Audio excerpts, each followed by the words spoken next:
Voilà, allez. Donc on vous appelle, si juste le nom, prénom.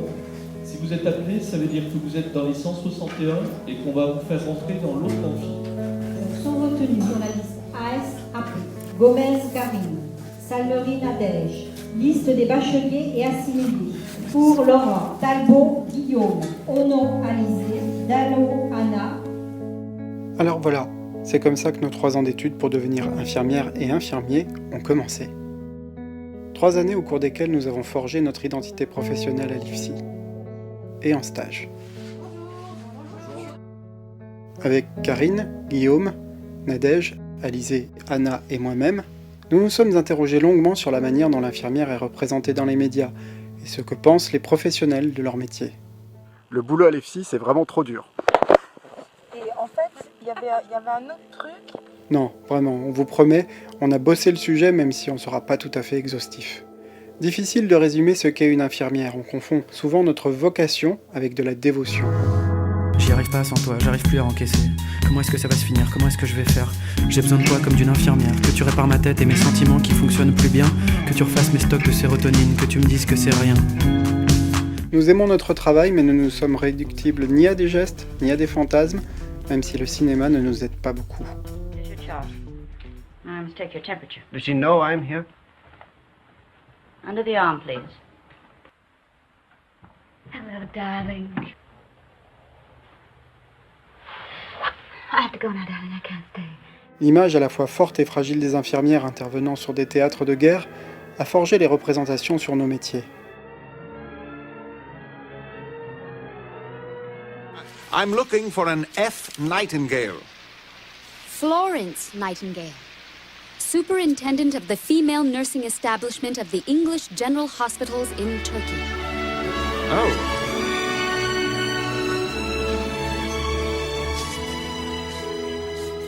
They're so devoted to her. They kiss her shadow as it passes by. Les pionnières comme Florence Nightingale ont souvent dû évoluer dans des environnements hostiles. Come on, nurse, I need a suture, please. Keep ahead of them, Dave, will you? You need a couple more stitches in there. That's fine. Yeah, thank you. Just turn it around. It's a good thing you have a nice body, nurse, otherwise we get rid of you quick. Don't stick me. Bien sûr, toutes les infirmières ne sont pas des anges dévoués, et la rigidité de Miss Ratched a classé plusieurs générations. You know, Billy, what worries me is how your mother's going to take this. Please don't tell me. Mr. Warren? My mother, please.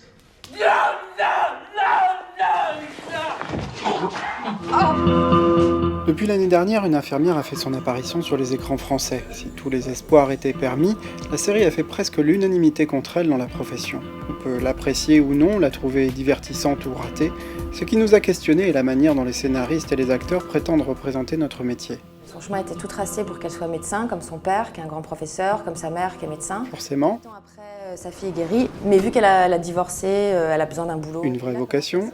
Pour la petite histoire, qui va faire partie de la grande, ma mère était infirmière, oui. Ma tante était infirmière, et ma tante a travaillé à Villeneuve-Saint-Georges, l'hôpital où on travaille. Quand j'ai passé des stages ici, parce que j'ai eu des stages pour être infirmière. Pour interpréter une infirmière. Ils m'ont dit vous nous représentez bien, hein attention, parce que nous on va regarder. Pour résumer, l'impression que laisse Nina au fil des épisodes, c'est que son personnage ressemble plus à un jeune médecin qui est rarement sur son secteur, et dont l'uniforme d'infirmière est un prétexte, entretenant ainsi l'idée fausse que nous sommes tous des médecins frustrés. Nina pourrait être entourée d'infirmières qui rattrapent le coup, mais là encore, les scénaristes ont confondu les métiers. Je suis Nina Mello, j'incarne le rôle de Léonie Bonheur, infirmière dans un hôpital. Très bien. Je supporte pas qu'on frappe les femmes. Pour ce petit côté violent qu'elle a du mal à réprimer parfois, je peux avoir ça, moi, Nina Mello. Un personnage de fiction peut franchir la ligne s'il y a un enjeu fort autour de la transgression. Ce qui est plus gênant, c'est que pour les scénaristes, ce genre d'attitude semble acceptable. Dans de l'émotion pure, j'aime l'émotion pure. Et surtout que ce soit bien brutal. Soit brutal dans une pure tristesse, dans une pure détresse. Wait, what? Dans une pure violence. On pourrait attendre une réponse à la mesure de la gravité du geste qu'elle vient de faire. Votre patient, est-ce que c'est clair? Je m'occupe pas de lui. Je vais m'en occuper, moi. Sauf que... non. Ça, j'adore. Plus tard dans l'épisode, le personnage se rend compte que la personne qu'elle a agressée est la victime. Elle réagit donc comme toutes les infirmières. Ouais, mais là, c'est la fois de trop. Enfin, presque. Oui, mais... Ah! Lâchez-moi! Mais vous êtes folle! T'as raison, je suis complètement dingue. Et là, j'ai qu'une envie, c'est de te péter le bras. Sauf que je suis pas comme toi, moi ça... Cela pourrait être crédible si le personnage mettait en danger sa carrière. Le camp et on va plus jamais te revoir ici, ok? Mais non, eux, ça les fait rire. Bon, on n'est pas dans le jugement, c'est juste une comédienne qui joue un rôle pas très bien écrit par des scénaristes. J'aime pas les hôpitaux, hein. Moi, personnellement, je n'aime pas ça. J'ai beaucoup de préjugés sur le corps hospitalier en plus. Non. Parce que j'ai déjà été hospitalisée. Et donc, j'ai aucune envie de retourner dans un hôpital en tant que patiente. Mais non! Mais non, en tant que comédienne, écoute, ma foi, c'est cool, quoi. C'est sympa. Okay. Vous nous représentez bien, hein. Attention, parce que nous, on va regarder... Comme on continuait de se poser des questions sur cette série, on est allé au salon infirmier pour recueillir l'avis des professionnels. Est-ce que vous connaissez la série Nina? Non. Vous l'avez jamais vue? D'accord, c'est pas grave, je vous remercie beaucoup. Est-ce que vous connaissez la série infirmière Nina? Ah non, pas du tout. Moi non. Jamais vue. J'en ai entendu parler, mais non. Quels sont les échos que vous avez eus sur cette série? J'en ai pas eu. Non, je connais pas. Non, pas du tout. Vous l'avez jamais vue? Non, du tout. Pas du tout. Vous l'avez jamais vue? Non. Désolée, non. J'en ai entendu parler, mais je ne l'ai jamais vue. J'ai pas le temps de regarder la télé, je suis désolée. Est-ce que vous connaissez la série infirmière Nina?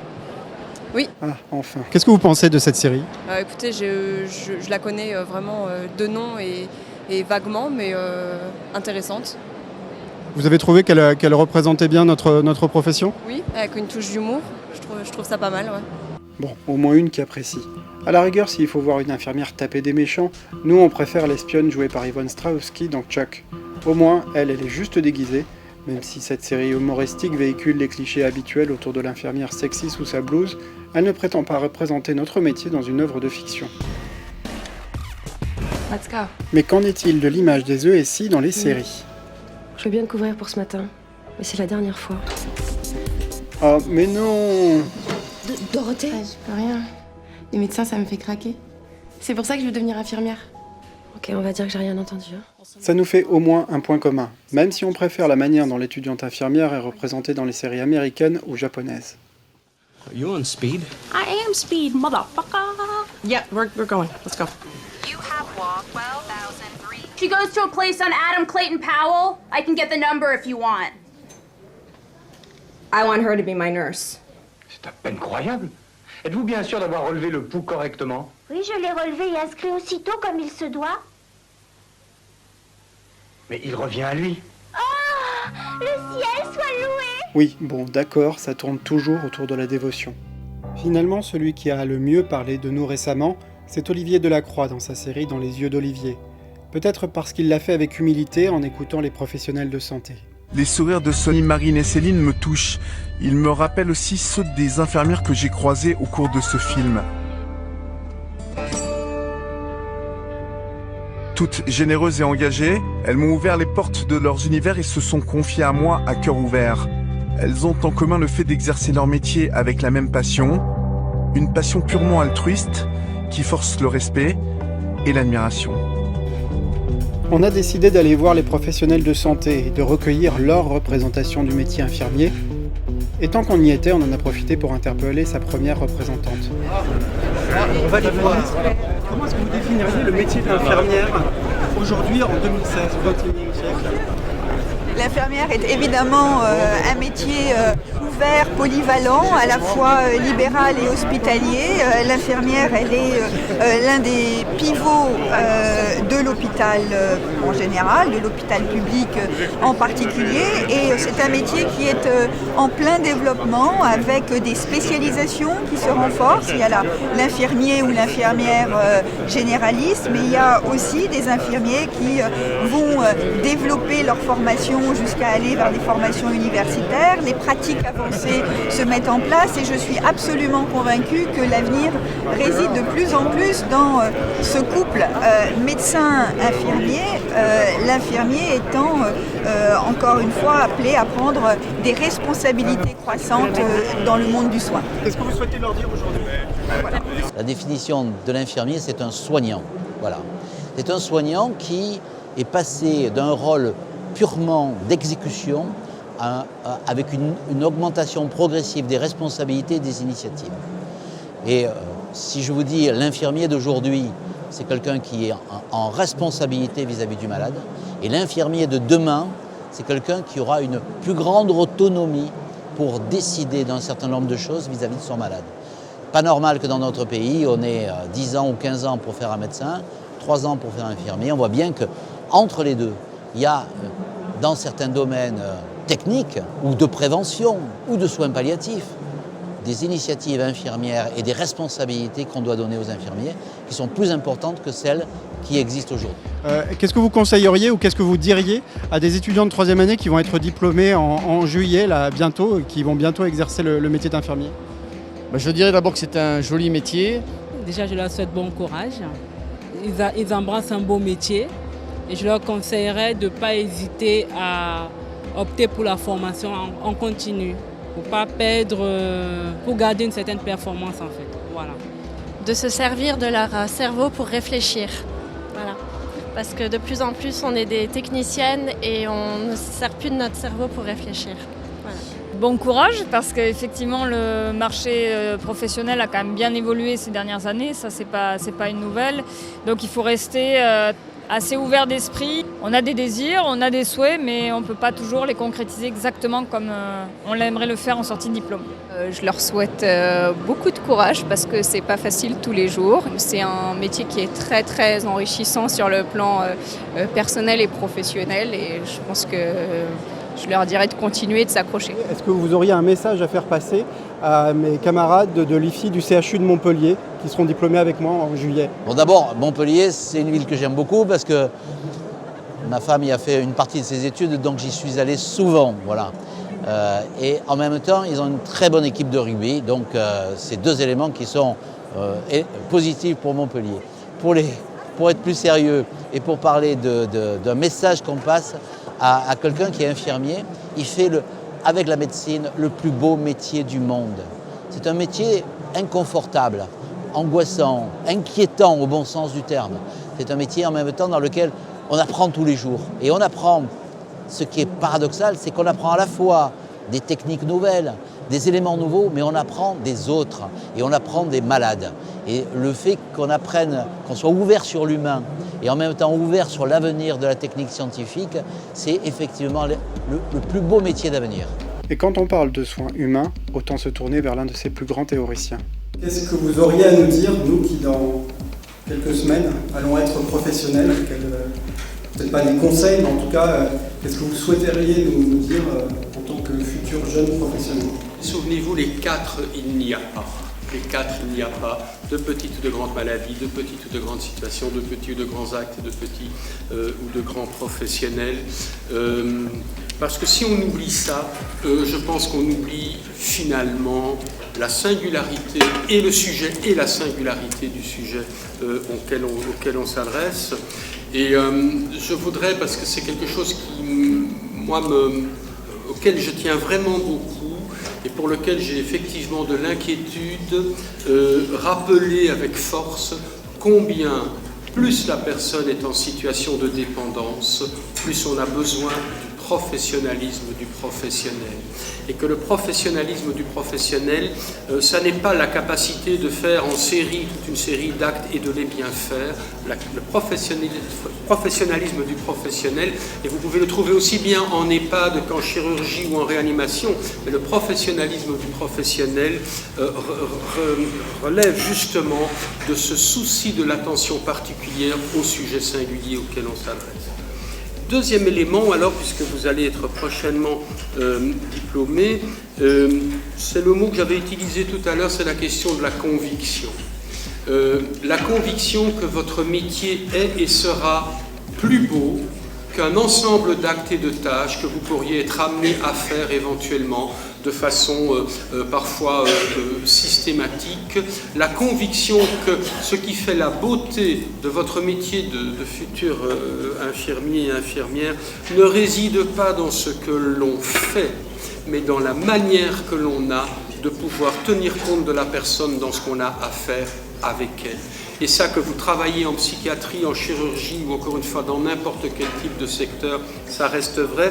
Et ça fait appel à la fois à ce qu'on pourrait appeler une éthique du courage et de la conviction. Il faut parfois du courage aujourd'hui pour continuer en tant que jeune professionnel à dire « je ne veux pas faire comme j'observe parfois que l'on fait. Je ne veux pas finalement entrer dans cette forme de routine, même lorsque, et pas plus tard qu'hier, j'étais dans un établissement pas trop loin d'ici, où on me disait que parfois quand on veut faire différemment, on se fait réprimander par les autres. C'est là qu'on va avoir besoin d'éthique de la conviction et du courage, si vous voulez. Voilà ce que je peux répondre à votre question. Une éthique de la conviction et du courage qui nous font définir au bout de ces 3 ans notre vision de notre identité professionnelle.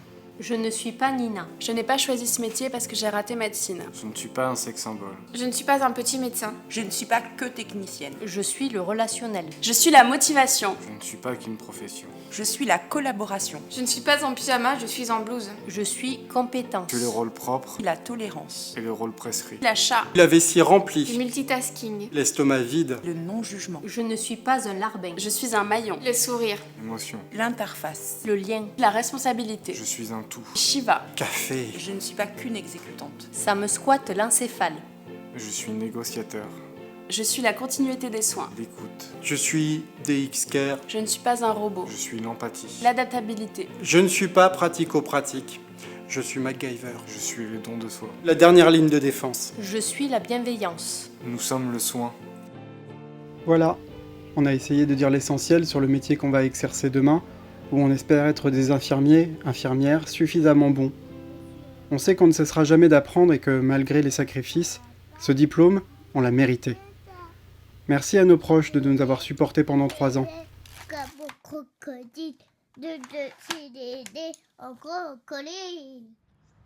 Ah, une dernière petite chose avant de se quitter.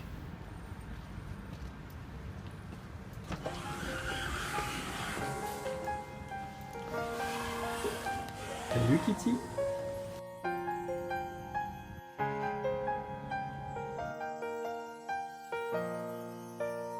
Je m'installe doucement dans l'amphi, au milieu des étudiants. Je capte rien à la biologie, ma place est là pour 3 ans. Ce partiel de S1 me fait perdre mes moyens. Du soir au matin, je suis dans les bouquins. Cycle de la vie, psychologie. Fais attention, le concept c'est parti. La pharmaco, la traumato auront ta peau. Libéré, délivré, je n'étudierai plus jamais. Libéré, délivré, je suis diplômée, je m'en vais. Et je laisse mes questions t'aider, perdu dans l'IFSI. Le TOEFL est pour moi le prix de la liberté. Quand on arrive à un stage, on semble inexistant. Je préfère être à la plage. Pour moi, toilette, prise de sang. Je veux voir ce que je peux faire de ce métier plein de mystères. Lequel cure, je dis vas-y, vas-y. Libéré, délivré, les patients me tendent les bras. Libéré, diplômé. Je cherche la bonne belle, et le voilà. Oui, j'y suis là. Ah, elle a pété. Je vais me faire engueuler.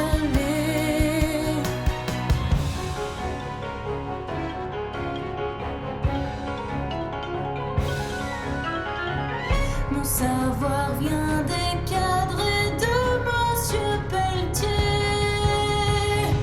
Mon art s'exprime en encadrant les premières années.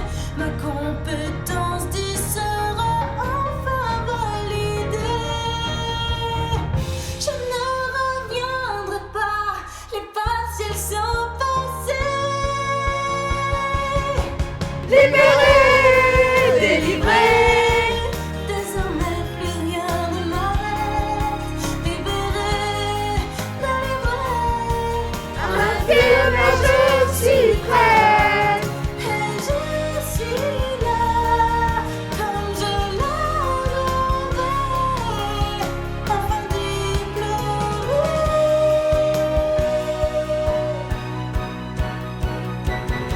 20 juillet, pour moi le prix de la liberté.